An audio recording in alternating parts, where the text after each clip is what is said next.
el año de 1945, en una ciudad llamada Nag Hammadi, cerca de 100 kilómetros de Luxor, en Egipto, unos beduinos descubrieron unas antiguas vasijas que contenían unos códigos.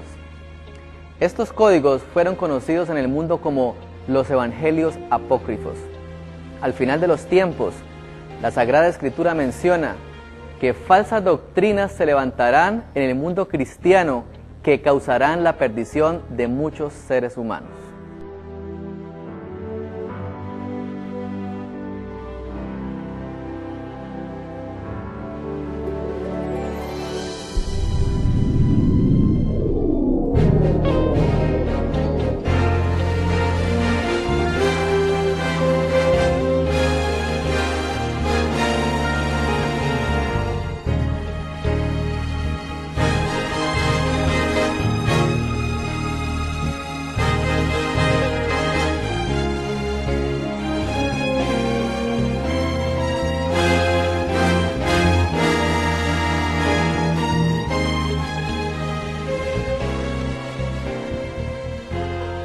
El apóstol Pablo, en su segunda carta a Timoteo, en el capítulo 4, los versículos 3 y 4, afirmó que en los últimos días de la historia de la humanidad vendrían algunos engaños sobre el mundo cristiano.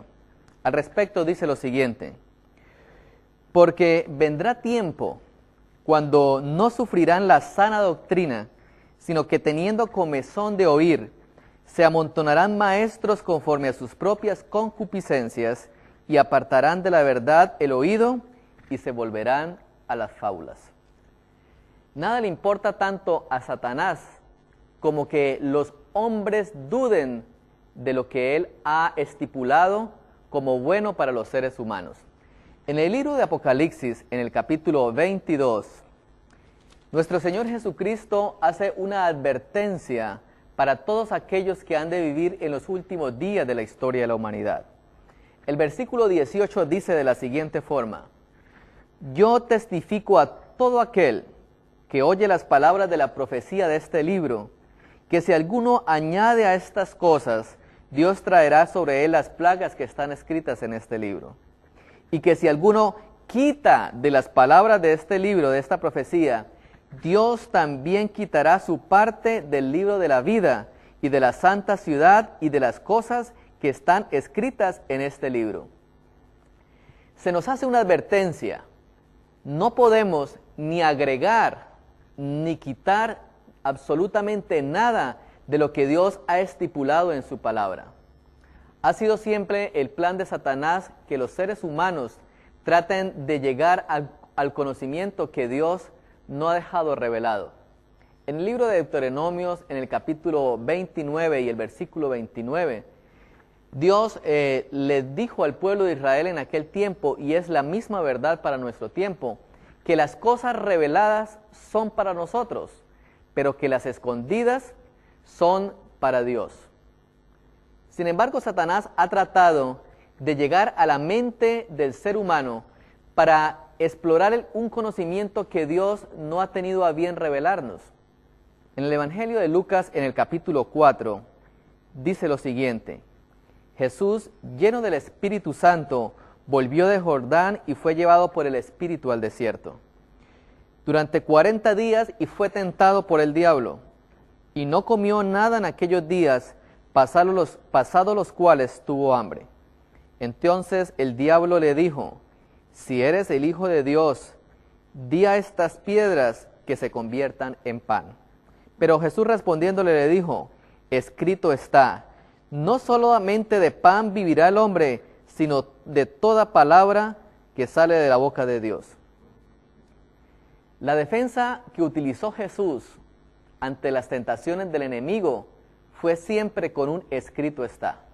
El siguiente texto dice lo siguiente: y le llevó el diablo a un monte alto, y le mostró en un momento todos los reinos de la tierra, y le dijo al diablo: a ti te daré toda esta potestad y la gloria de ellos, porque a mí me ha sido entregada, y a quien yo quiero lo doy. Si tú postrado me adorares, todos serán tuyos. Respondiendo Jesús le dijo: vete de mí, Satanás, porque escrito está, al Señor tu Dios adorarás y a Él solo servirás.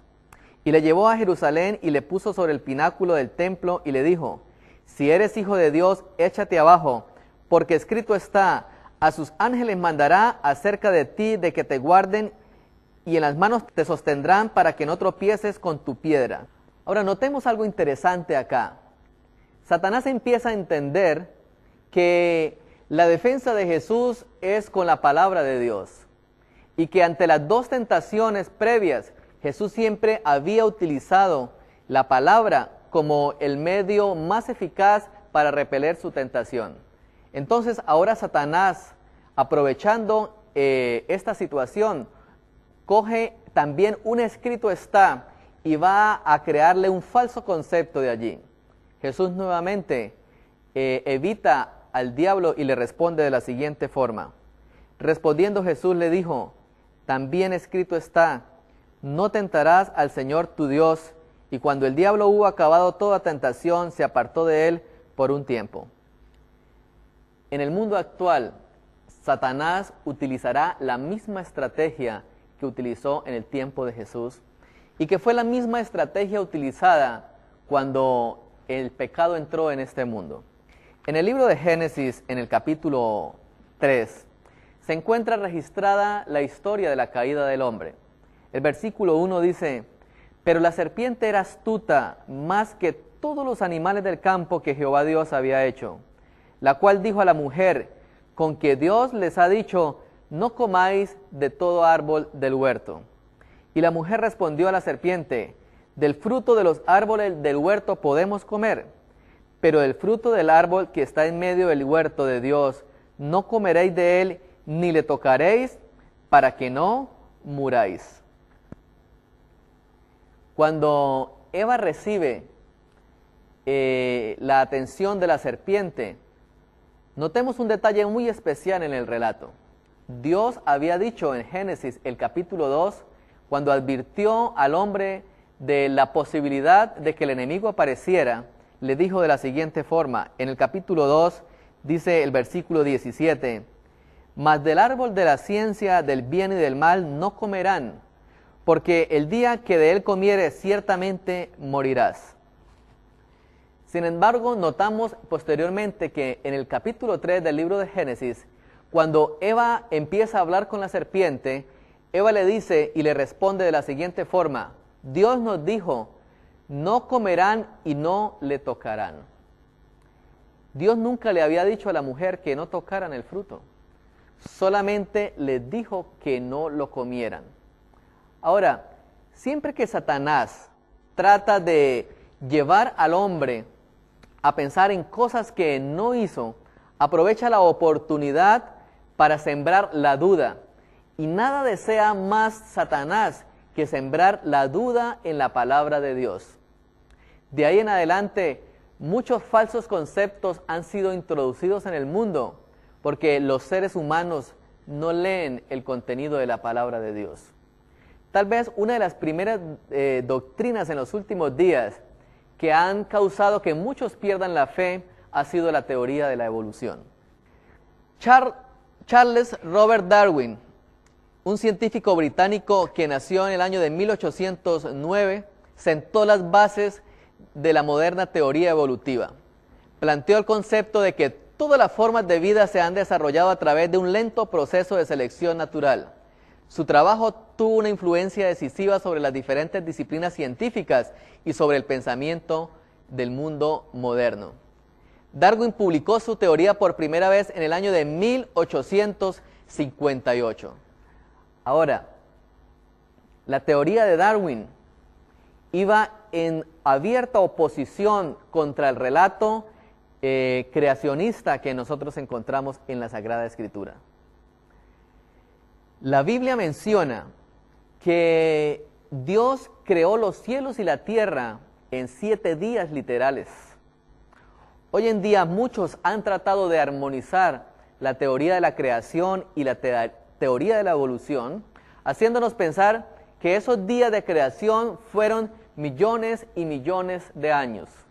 Sin embargo, ¿cómo nosotros podríamos pensar que Dios hizo el mundo en millones y millones de años, y más adelante en el libro de Éxodo, el capítulo 20, ordena al pueblo de Israel que debían guardar el sábado, porque en 6 días hizo Jehová los cielos y la tierra. Bien sabía Satanás que al destruir la confianza en la palabra de Dios y hacernos creer que ya no había sido Él, sino que el mundo había sido un producto de la casualidad, poco a poco iba a minar la concepción que nosotros tenemos del verdadero día de guardar. De la misma manera, Satanás ha venido trabajando durante muchos años. Al leer la Sagrada Escritura, el Señor Jesús nos advirtió que oráramos a Dios para que en los últimos días no fuéramos tampoco a violar por causa de las persecuciones el día que Él ha apartado como santo. En el libro de Mateo, en el capítulo 24, el versículo 20 dice: orad pues para que vuestra huida no sea en invierno ni en días de sábado, porque habrá gran tribulación, cual no ha habido desde el principio del mundo hasta ahora, ni la habrá. El Señor Jesús nos advierte entonces que el sábado iba a ser perpetuo, incluso estaría vigente en el tiempo del fin. También el profeta Isaías, en el capítulo 66, nos habla de algo muy interesante y menciona que cuando Dios lleve a su pueblo redimido a morar en el cielo, el sábado se seguirá guardando por la eternidad. Dice el versículo 23: y de mes en mes, y de sábado en sábado, vendrán todos a adorar delante del Señor, dice Jehová. Si el día de reposo, el santo sábado que Dios instauró desde la creación, hubiese estado en los planes de Dios cambiarlo al final de los tiempos, no hubiese la Escritura afirmado estos detalles acerca de la perpetuidad del sábado. Ha sido siempre el plan de Satanás hacernos creer cosas que la Escritura nunca ha mencionado. En la segunda carta del apóstol Pedro, en el capítulo 2, nuevamente la Escritura menciona de la siguiente forma: pero hubo también falsos profetas entre el pueblo, como habrá entre vosotros falsos maestros, que introducirán encubiertamente herejías destructivas, y aún negarán al Señor que los rescató, atrayendo sobre sí mismos destrucción repentina. Y muchos seguirán sus disoluciones, por causa de los cuales el camino de la verdad será blasfemado.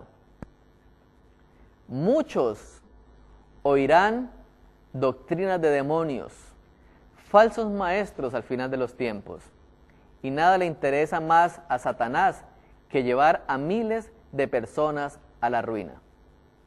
En el libro de Lucas se encuentra registrada una parábola muy interesante.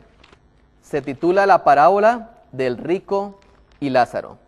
En el capítulo 16 del Evangelio de Lucas, a partir del versículo 19, nuestro Señor Jesucristo da una parábola como un medio de enseñanza para sus oidores en aquel tiempo. Es necesario que nosotros recordemos que los dos principales grupos dirigentes religiosos en el tiempo de Jesús eran los fariseos y eran los saduceos. Los fariseos y los saduceos, pese a que eran dirigentes del pueblo de Israel, tenían un concepto muy diferente de las cosas celestiales. En el libro de Hechos, en el capítulo 23, el versículo 8, afirma de la siguiente manera: porque los saduceos dicen que no hay resurrección, ni ángel, ni espíritu, pero los fariseos afirman estas cosas. Había un concepto totalmente opuesto de las realidades eternas en el tiempo en que Jesús vino entre las dos principales sectas dirigentes del pueblo de Israel. Por eso Jesús, tomando ese concepto popular que había, cuenta la parábola del rico y Lázaro. Muchas de las parábolas de Jesús fueron tomadas de las realidades. Otras fueron tomadas de los conceptos que tenía la gente en aquel tiempo y que no necesariamente era una verdad, sino que se estaba enseñando allí un principio espiritual. La parábola del rico y Lázaro dice de la siguiente forma: Había un hombre rico que vestía de púrpura y de lino fino y hacía cada día banquete con esplendidez. Había también un mendigo que se llamaba Lázaro, que estaba echado en la puerta de aquel lleno de llagas y ansiaba saciarse de las migajas que caían de la mesa del rico, y aún los perros venían y lamían las llagas. El punto principal de la parábola comienza diciéndonos que habían dos personas, un hombre que era rico y un hombre que era pobre. Este mendigo iba a morir, pero la Biblia menciona un detalle especial de este mendigo. Dice que ansiaba saciarse de las migajas que caían de la mesa del rico, y aún los perros venían y lamían de las llagas. En el libro de Mateo, en el capítulo 15, hay registrada la historia de la fe de la mujer cananea. Los cananeos eran gentiles y eran aborrecidos, lógicamente, por los judíos. Pero en aquel día, Jesús dice de la siguiente forma: y he aquí una mujer cananea que había salido de aquella región, clamaba: Señor, hijo de David, ten misericordia de mí, mi hijo es gravemente atormentado por un demonio. Pero Jesús no le respondió palabra. Entonces, acercándose a sus discípulos, le rogaron diciendo: despídela, pues da voces tras de nosotros. Y él respondió: no soy enviado sino las ovejas perdidas de la casa de Israel. Entonces ella vino y se postró ante él diciendo: Señor. Respondiendo él le dijo: no está bien tomar el pan de los hijos y echarlo a los perrillos. Pero ella le respondió: sí, Señor, pero aún los perrillos comen de las migajas que caen de la mesa de sus amos. Con estas palabras, esta mujer se estaba identificando y Jesús así lo reconocía.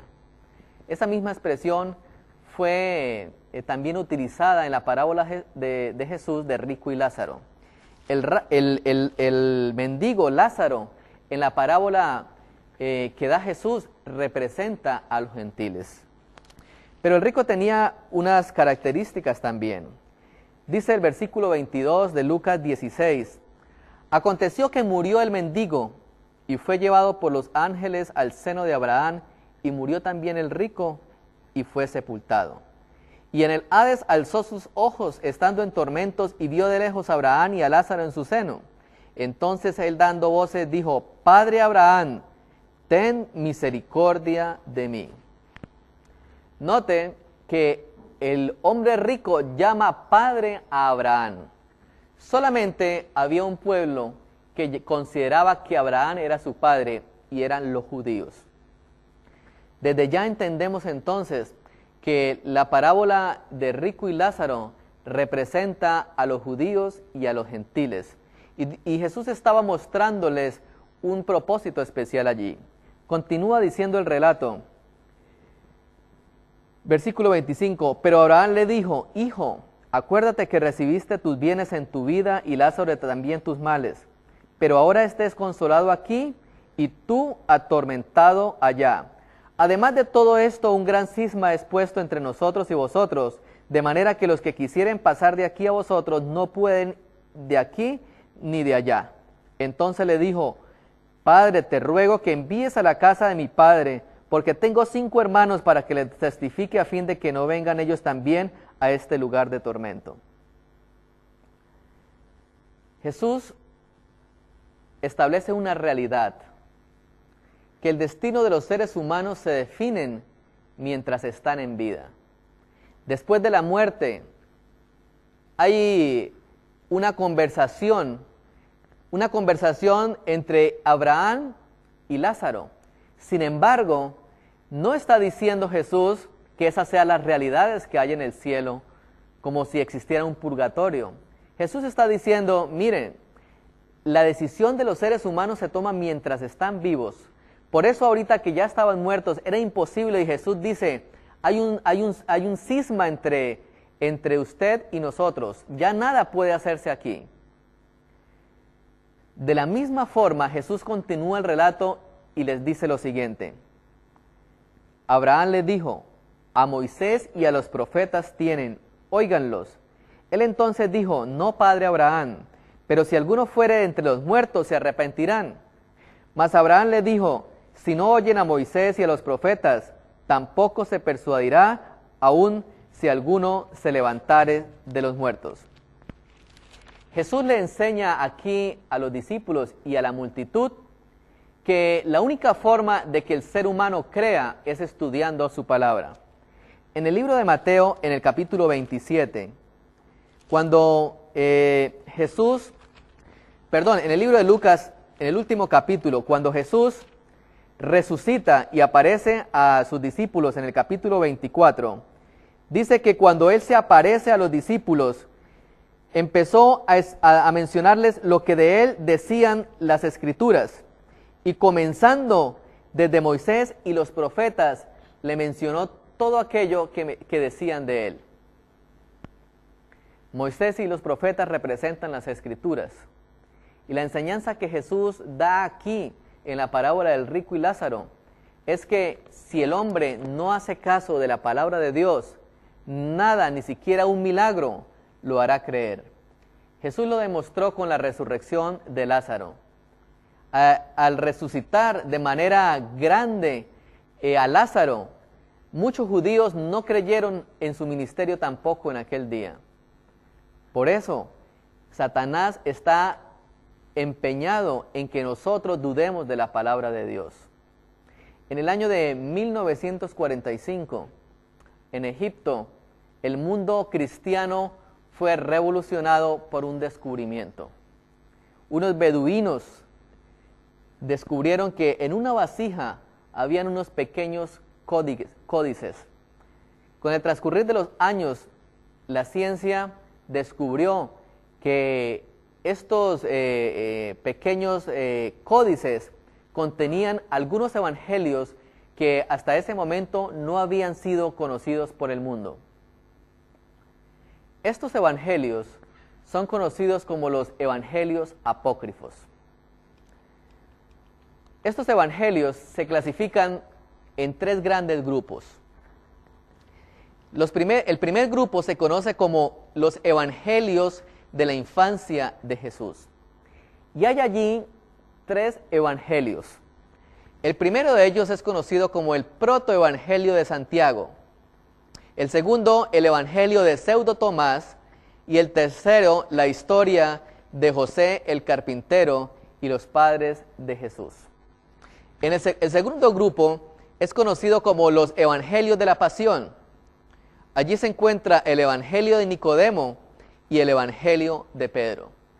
Y un último grupo es conocido como los evangelios gnósticos, en donde está el evangelio de Santo Tomás, el evangelio de San Felipe y el evangelio de la verdad.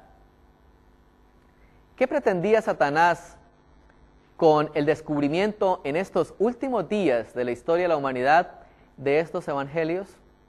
Nada más que minar la fe del hombre en la palabra de Dios. Al respecto, el conflicto de los siglos menciona lo siguiente. En la página 578, otro error peligroso es el de la doctrina que niega la divinidad de Cristo y asevera que Él no existió antes de su venida a este mundo. Esta teoría encuentra aceptación entre muchos que profesan creer en la Biblia y sin embargo contradice las declaraciones más positivas de nuestro Salvador respecto a sus relaciones con el Padre, a su divino carácter y a su preexistencia. Esta teoría no puede ser sostenida sino violentando el sentido de la Sagrada Escritura del modo más incalificable. Si los hombres rechazan el testimonio que dan las Escrituras inspiradas acerca de la divinidad de Cristo, inútil es querer argumentar con ellos al respecto, pues ningún argumento, por convincente que fuese, podría hacer mella en ellos.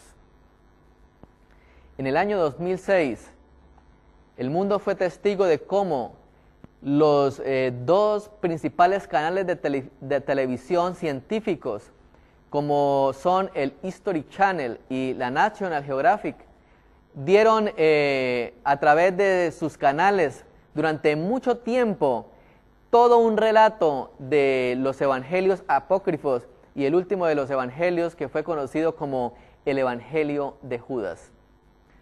Satanás ha pretendido siempre que los hombres vuelvan a las fábulas, como Pablo le escribió a Timoteo.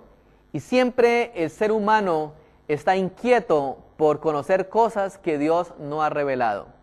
Sin embargo, hay tremendos peligros, y no solamente peligros, sino blasfemias en cada uno de estos evangelios.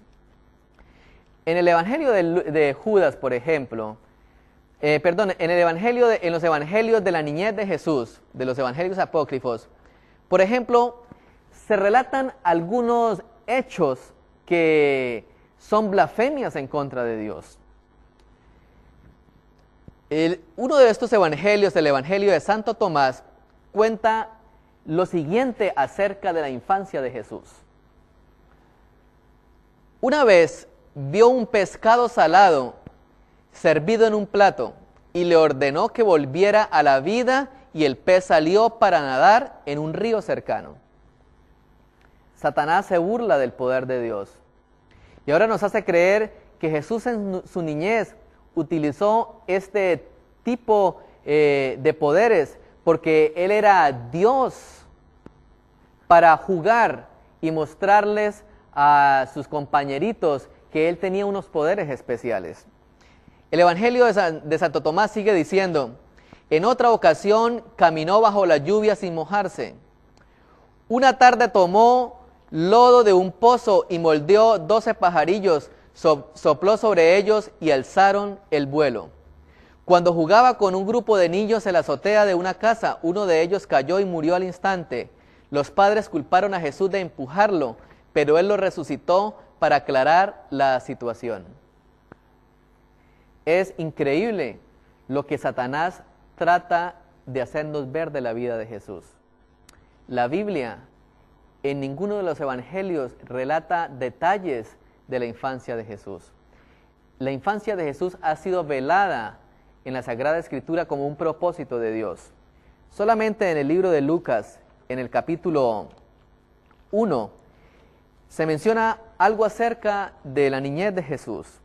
Dice el versículo 80 del capítulo 1 de Lucas: y el niño crecía y se fortalecía en espíritu y estuvo en lugares desiertos hasta el día de su manifestación a Israel. Noten que la Escritura es muy clara en decirnos que la niñez de Jesús pasó de pronto desapercibida para los seres humanos. Solamente hizo su manifestación cuando llegó el momento de iniciar su ministerio. Sin embargo, notemos que estos evangelios hablan cosas terribles, como si Jesús hubiese utilizado para su propio provecho el designio de ser también Dios aquí en la tierra. Pero miremos algunos otros detalles de lo que hablan los evangelios acerca de la niñez de Jesús. El evangelio de Armenio, de la infancia de Jesús, dice que Jesús realizaba ciertas travesuras. En alguna ocasión desconyuntaba los muslos de sus compañeros de juego y soplaba sobre sus rostros para que quedaran sordos. Luego los hacía caminar y los hacía escuchar nuevamente. Les arrojaba un madero que al caer se convertía en serpiente y los sorprendía extendiendo sus juguetes sobre el mar como si se tratara de agua congelada. Sus acciones irritaban a los habitantes de los pueblos donde vivía la familia y en ocasiones exigían a José controlar el orgulloso pequeño. Es increíble lo que Satanás quiere hacer creer a los seres humanos. Millones de personas en el mundo entero, al conocer los relatos que se encuentran en estos evangelios, han descuidado entonces el estudio de la palabra de Dios y le han dado más credibilidad a estas fábulas, como dice el apóstol Pablo, que a la misma palabra de Dios. En el año de 1978, en un lugar conocido como Minya, en Egipto, fue encontrado otro manuscrito que se conoció como el Evangelio de Judas. El 9 de abril del año 2006, la National Geographic hizo el gran lanzamiento televisivo del Evangelio de Judas. En el Evangelio de Judas, nosotros encontramos que se presenta a Judas no como el hombre que traicionó a Jesús, sino como un hombre utilizado por Jesús. Es decir, que el Evangelio de Judas no muestra a Judas en el carácter real que lo muestra la Escritura, sino como un ser víctima de los designios de Dios. Cuán terrible abominación para el Señor escuchar que muchas personas en el mundo entero han creído más al Evangelio de Judas que a las palabras que han sido relatadas en los 4 evangelios. Pero el diablo no quedaba quieto. Y aparece también en estos 2 últimos años entonces un libro conocido como el Código de Da Vinci. Esto también creó revolución en el mundo. Los periódicos publicaron que 45 millones de norteamericanos dicen haber leído el libro. Entre adultos, 1 de cada 4, o sea, el 24%, afirmó que el libro le resultó extremadamente de alguna importancia en su crecimiento espiritual. Ahora, ¿qué podría un libro de estos ayudar al crecimiento espiritual cuando trata de cosas todavía más terribles acerca de la vida de Jesús? Gary Swanson escribe en este libro que Jesús se casó con María Magdalena, que tuvo hijos y que su descendencia puede ser rastreada en Francia. Brown afirma que Constantino formuló el canon del Nuevo Testamento en el IV siglo y la esencia del argumento de Brown es que no se puede confiar en la Biblia y que Jesús es meramente un buen hombre. Terribles aseveraciones las que se hacen en contra de la divinidad y el carácter santo de Jesús en estos últimos días. ¿Por qué a Satanás le interesa tanto esto? Porque solamente aquellos que permanezcan fieles a su palabra serán librados de los últimos engaños del enemigo. La Sagrada Escritura también menciona que no solamente los hombres dudarán de la palabra de Dios, sino que también aparecerán falsos cristos en muchos lugares para engañar también a mucha gente con sus herejías y con sus doctrinas peligrosas al final de los tiempos. En el año 2004, el 8 de julio, en varias noticias apareció esto que me llamó poderosamente la atención. Decía el artículo: intelectuales y exmilitares del Ejército Rojo Soviético son sus apóstoles. Nuevo Rasputín tiene 2 esposas, predica en Siberia y se cree Jesús. Y el artículo decía: no es mala idea que la segunda venida de Jesús ocurra en Siberia y que sus principales apóstoles sean intelectuales decepcionados con la caída de la Unión Soviética, que le entregaron todo su dinero al Hijo de Dios. Esta es la historia de Sergei Torov, un ex policía de tránsito que hace 14 años sintió el llamado y se autodeclaró el nuevo Mesías. Ahora fíjense, un hombre aparece en la Unión Soviética, un país que hasta ahora estaba abriendo las puertas para que el Evangelio se empezase a predicar. Y ahora Satanás hace aparecer a este hombre en una región muy lejana, haciéndose pasar por Cristo y teniendo 2 esposas. Durante estos 2 años también hemos visto el surgimiento de una secta muy peligrosa para el cristianismo. La secta denominada Ministerio Internacional Creciendo en Gracia. Fue fundada en Pensilvania, en los Estados Unidos, por un predicador llamado José Luis de Jesús, quien basó la creencia en el Salmo 115. Este movimiento, la secta Creciendo en Gracia, ha venido cometiendo algunos atropellos en los últimos años y han empezado a crear un odio en contra de las sectas. Este hombre, José Luis de Jesús, se cree también la reencarnación de Jesús. por la televisión, en muchos lugares se ha tenido la posibilidad de ver a este hombre y las entrevistas que se le han hecho. En el 15 de abril de 2006, en la ciudad de Bogotá, en Colombia, esta secta creó un escándalo y el principal periódico del país, El Tiempo, manifestó en una de sus noticias lo siguiente: integrantes de secta religiosa intentaron sabotear procesión presidida por Pedro Rubiano en Bogotá. Se trata de miembros de la secta Creciendo en Gracia, quienes se trenzaron en un enfrentamiento verbal en la Plaza de Bolívar. Mal haría uno en hacerles una procesión si ellos tienen otra como para invadir sus espacios, dijo el cardenal Rubiano al canal Caracol. Ahora, hay algo interesante allí.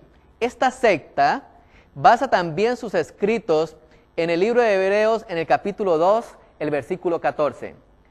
Fijémonos lo que dice el libro de Hebreos, el capítulo 2, el versículo 14.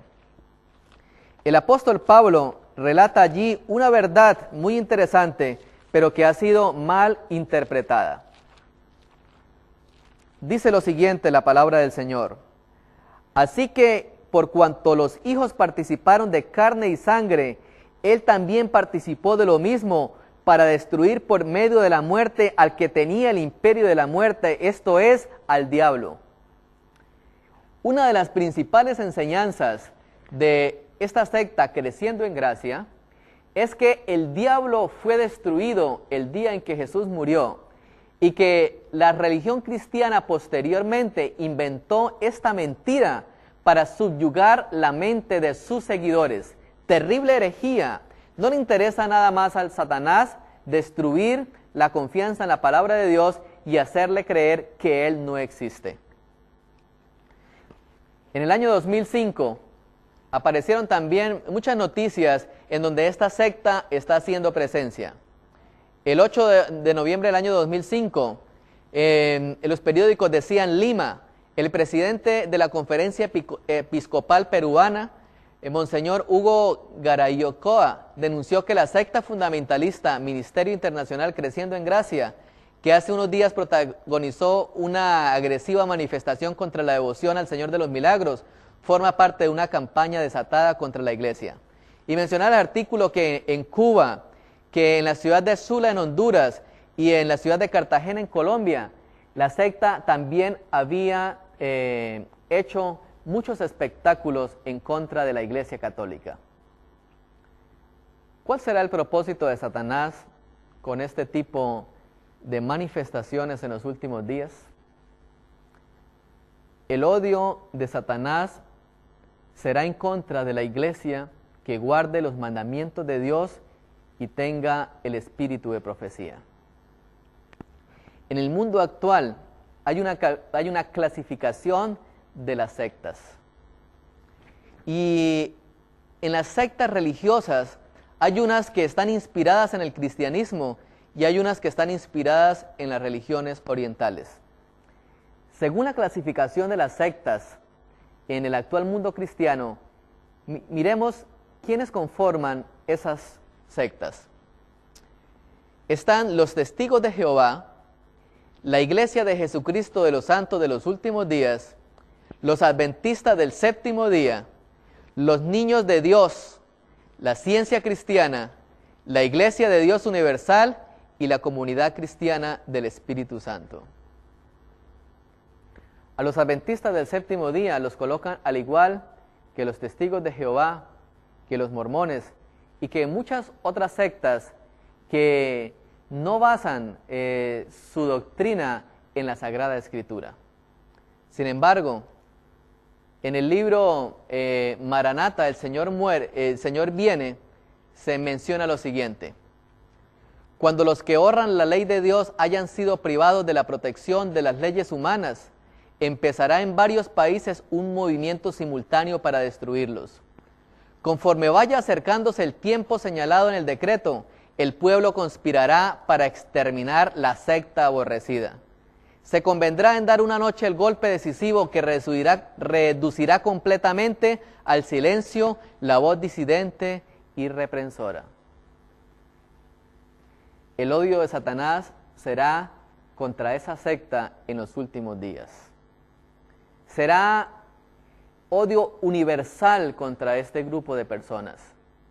Siempre hemos entendido que el pueblo de Dios, la simiente, el remanente, ha sido muy poquito en comparación al resto del mundo.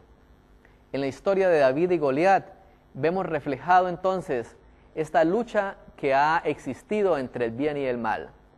David, un hombre pequeñito, representa la iglesia de Dios. David era guiado por el Espíritu de Dios. Sin embargo, Goliat, el gigante, representa al mundo. La profecía de Génesis en el capítulo 3 mencionaba que la simiente de la mujer iba a golpear en la cabeza a la simiente de la serpiente. Por eso en la historia de David encontramos nosotros reflejadas la historia también de la iglesia.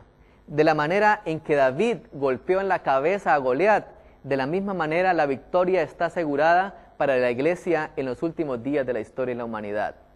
Es la misma historia que nosotros encontramos en el libro de Apocalipsis en el capítulo 12. Allí se refleja que a través de la historia siempre ha habido un conflicto entre el bien y el mal. Que el dragón, Satanás, odiará en la tierra a esa iglesia, pero que finalmente el triunfo estará asegurado. Necesitamos nosotros también tener la misma fe de David. Cuando David fue a luchar contra Goliat, llevó 5 piedras. Nosotros pensaríamos, con una piedra hubiese sido necesario. Pero David sabía que Goliat tenía hermanos. Y no solamente cogió una piedra, sino cogió 5 piedras. En 2 de Samuel se menciona cómo más adelante David finalmente mata a los 4 últimos gigantes. La victoria está asegurada. Solamente Dios quiere que hagamos parte del pueblo que le espera. Dios nos ha mandado a salir del pecado y a salir de Babilonia y unirnos como se unía la iglesia en la predicación cuando el primer Pentecostés vino a esta tierra. Dios está esperando por cada uno de nosotros. Tendremos que tomar finalmente una decisión y entonces el mundo estará definido entre los que le sirven a Dios y entre los que no le sirven. Dios les bendiga.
En el año de 1945, en una ciudad llamada Nag Hammadi, cerca de 100 kilómetros de Luxor, en Egipto, unos beduinos descubrieron unas antiguas vasijas que contenían unos códigos.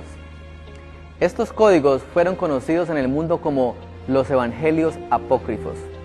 Al final de los tiempos, la Sagrada Escritura menciona que falsas doctrinas se levantarán en el mundo cristiano que causarán la perdición de muchos seres humanos.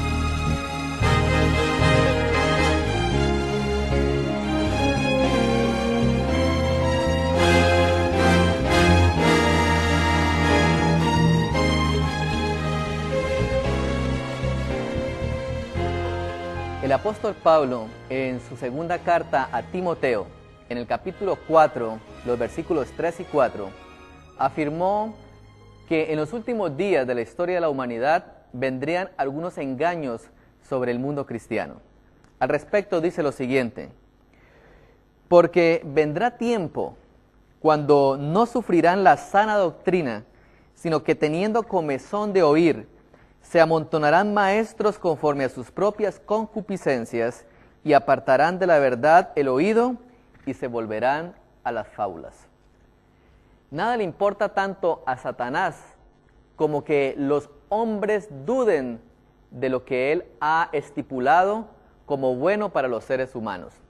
En el libro de Apocalipsis, en el capítulo 22, nuestro Señor Jesucristo hace una advertencia para todos aquellos que han de vivir en los últimos días de la historia de la humanidad. El versículo 18 dice de la siguiente forma: yo testifico a todo aquel que oye las palabras de la profecía de este libro, que si alguno añade a estas cosas, Dios traerá sobre él las plagas que están escritas en este libro. Y que si alguno quita de las palabras de este libro, de esta profecía, Dios también quitará su parte del libro de la vida y de la santa ciudad y de las cosas que están escritas en este libro. Se nos hace una advertencia: no podemos ni agregar ni quitar absolutamente nada. Y cuando el diablo hubo acabado toda tentación, se apartó de él por un tiempo. En el mundo actual, Satanás utilizará la misma estrategia que utilizó en el tiempo de Jesús y que fue la misma estrategia utilizada cuando el pecado entró en este mundo. En el libro de Génesis, en el capítulo 3, se encuentra registrada la historia de la caída del hombre. El versículo 1 dice: pero la serpiente era astuta más que todos los animales del campo que Jehová Dios había hecho, la cual dijo a la mujer: con que Dios les ha dicho, no comáis de todo árbol del huerto. Y la mujer respondió a la serpiente: del fruto de los árboles del huerto podemos comer, pero del fruto del árbol que está en medio del huerto de Dios, no comeréis de él, ni le tocaréis, para que no muráis. Cuando Eva recibe la atención de la serpiente, notemos un detalle muy especial en el relato. Dios había dicho en Génesis, el capítulo 2, cuando advirtió al hombre de la posibilidad de que el enemigo apareciera, le dijo de la siguiente forma. En el capítulo 2 dice el versículo 17: mas del árbol de la ciencia del bien y del mal no comerán, porque el día que de él comieres ciertamente morirás. Sin embargo, notamos nada de lo que Dios ha estipulado en su palabra. Ha sido siempre el plan de Satanás que los seres humanos traten de llegar al conocimiento que Dios no ha dejado revelado. En el libro de Deuteronomios, en el capítulo 29 y el versículo 29, Dios le dijo al pueblo de Israel en aquel tiempo, y es la misma verdad para nuestro tiempo, que las cosas reveladas son para nosotros, pero que las escondidas son para Dios. Sin embargo, Satanás ha tratado de llegar a la mente del ser humano para explorar un conocimiento que Dios no ha tenido a bien revelarnos. En el Evangelio de Lucas, en el capítulo 4, dice lo siguiente: Jesús, lleno del Espíritu Santo, volvió de Jordán y fue llevado por el Espíritu al desierto durante 40 días y fue tentado por el diablo. Y no comió nada en aquellos días, pasados los cuales tuvo hambre. Entonces el diablo le dijo: si eres el Hijo de Dios, di a estas piedras que se conviertan en pan. Pero Jesús respondiéndole le dijo: escrito está, no solamente de pan vivirá el hombre, sino de toda palabra que sale de la boca de Dios. La defensa que utilizó Jesús ante las tentaciones del enemigo fue siempre con un escrito está. El siguiente texto dice lo siguiente: y le llevó el diablo a un monte alto y le mostró en un momento todos los reinos de la tierra y le dijo al diablo: A ti te daré toda esta potestad y la gloria de ellos, porque a mí me ha sido entregada y a quien yo quiero lo doy. Si tú postrado me adorares, todos serán tuyos. Respondiendo Jesús le dijo, vete de mí, Satanás, porque escrito está, al Señor tu Dios adorarás y a Él solo servirás. Y le llevó a Jerusalén y le puso sobre el pináculo del templo y le dijo, si eres hijo de Dios, échate abajo, porque escrito está, a sus ángeles mandará acerca de ti de que te guarden y en las manos te sostendrán para que no tropieces con tu piedra. Ahora notemos algo interesante acá. Satanás empieza a entender que la defensa de Jesús es con la palabra de Dios y que ante las dos tentaciones previas, Jesús siempre había utilizado la palabra como el medio más eficaz para repeler su tentación. Entonces ahora Satanás, aprovechando esta situación, coge también un escrito está y va a crearle un falso concepto de allí. Jesús nuevamente evita al diablo y le responde de la siguiente forma. Respondiendo Jesús le dijo, también escrito está, no tentarás al Señor tu Dios.